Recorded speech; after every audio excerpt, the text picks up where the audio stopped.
Lily had always survived on fragile hope as an unshifted orphan servant in the Ahuda pack. But her world shattered and reformed the instant the Alpha assigned her to Rochester Academy, thrusting her into the heart of the notorious mating school, where low-ranking females faced the pressure of finding mates through forced proximity and uncertain bonds.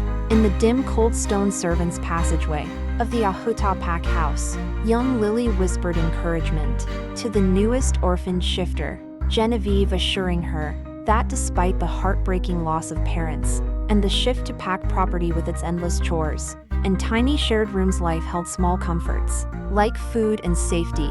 Lily remembered her own pain from 13 years earlier, when her parents died defending the pack, leaving her trapped in servant duties at nearly 17, still unable to shift. While clearing dinner plates under the demeaning stares of higher-ranking pack members, she endured insults from Jessica until the confrontation escalated into a physical fight. That left Lily injured and missing her chance to support Genevieve on her first night. The next morning, with her arm sprained, she attempted to resume dusting and vacuuming, only to be redirected by the older shifter Jeffrey to the Alpha's office instead of her usual tasks. There, in the lavish round office with its dark leather chairs and deep red walls, the Alpha briskly informed her of the sudden assignment to Rochester Academy, effective the following day, explaining it as a requirement for mateless shifters over 15 that had somehow been overlooked until recently. Lily felt overwhelmed, questioning the timing and her lack of shifting, but received little explanation beyond the need to pack and prepare. Her temporary guest room felt magnificent compared to the cramped orphan quarters with its large bathtub and spacious closet, though she packed lightly with just her journal, odd pens, sleeping clothes, moonstone ring, and a few trading toys for the younger orphans.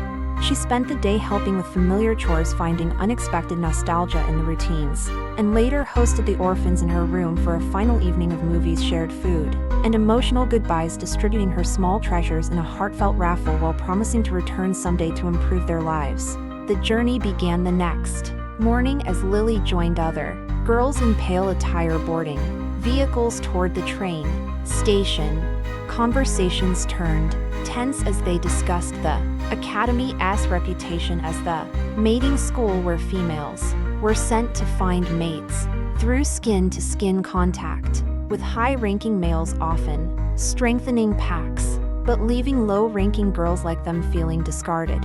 Lily bonded quickly with the kind, round-faced and who offered reassurance amid rumors of males bumping into females in corridors and the inability to leave until mated, and mentioned exciting whispers about a rare Lycan in attendance tied to an old prophecy that could change pack dynamics. At the sleek black train, they scanned wristbands and settled in for the long ride, watching landscapes shift from forests to valleys and mountains while sharing stories of family and uncertainty. Upon arrival, they passed through a magical cave barrier that rippled like warm energy, transporting them inside the grand castle-like structure surrounded by snowy peaks and a glittering lake. In the magnificent red ballroom with its towering ceilings draped in red silk, they enjoyed an incredible feast of roasted meats, pasta, steaks, appetizers, and desserts, a far cry from the plain orphanage meals.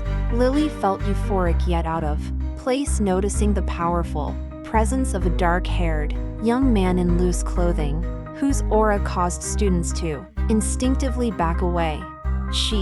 And speculated he might be the Lycan before slipping away to their dormitories.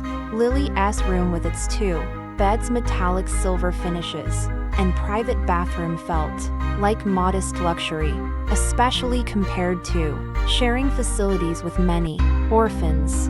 Her roommate, Sophie, introduced herself briefly before leaving. That night, Lily reviewed her folder, discovering maps and a demanding class schedule including energy control abilities, fighting defense, and more, which worried her given her inability to shift. The next morning, after a simple breakfast, Lily navigated to energy control in the warm moss-floored indoor forest room on the 3rd level. Students received colored silk markers as class indicators, with Lily surprisingly getting a vivid red one that drew stares.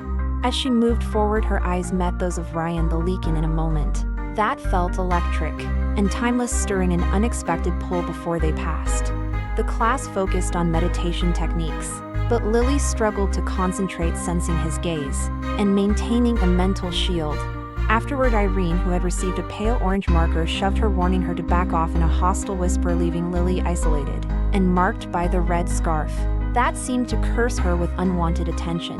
At lunch, and excitedly shared, spreading rumors that Lily and Ryan were mates based on their glance, though Lily laughed it off as school gossip while privately questioning the strange connection and tingling sensation she had felt in fighting defense. Later hat day, Lily faced the physical toll of sparring matches, her unshifted body aching from every movement and loss, highlighting her inadequacies among advanced students. The following morning, sore and doubting her placement, she confided in Sophie about the challenges, yet pushed forward, wondering why the school had assigned her such demanding classes when she could not even shift. Throughout it all, thoughts of her orphan family back home, the pack rankings, the mating pressures, and the powerful Lycan lingered, creating a mix of fear, excitement, and determination. She clung to the hope that navigating this new world would eventually allow her to help those she left behind, even as bruises formed and whispers followed her every step. Yet with the red marker drawing enemies and the undeniable spark with Ryan echoing through the halls, Lily sensed deeper pack expectations and hidden forces pulling her toward conflicts that threatened to upend everything she knew, leaving her future and the fate of her orphan family hanging in delicate, uncertain balance.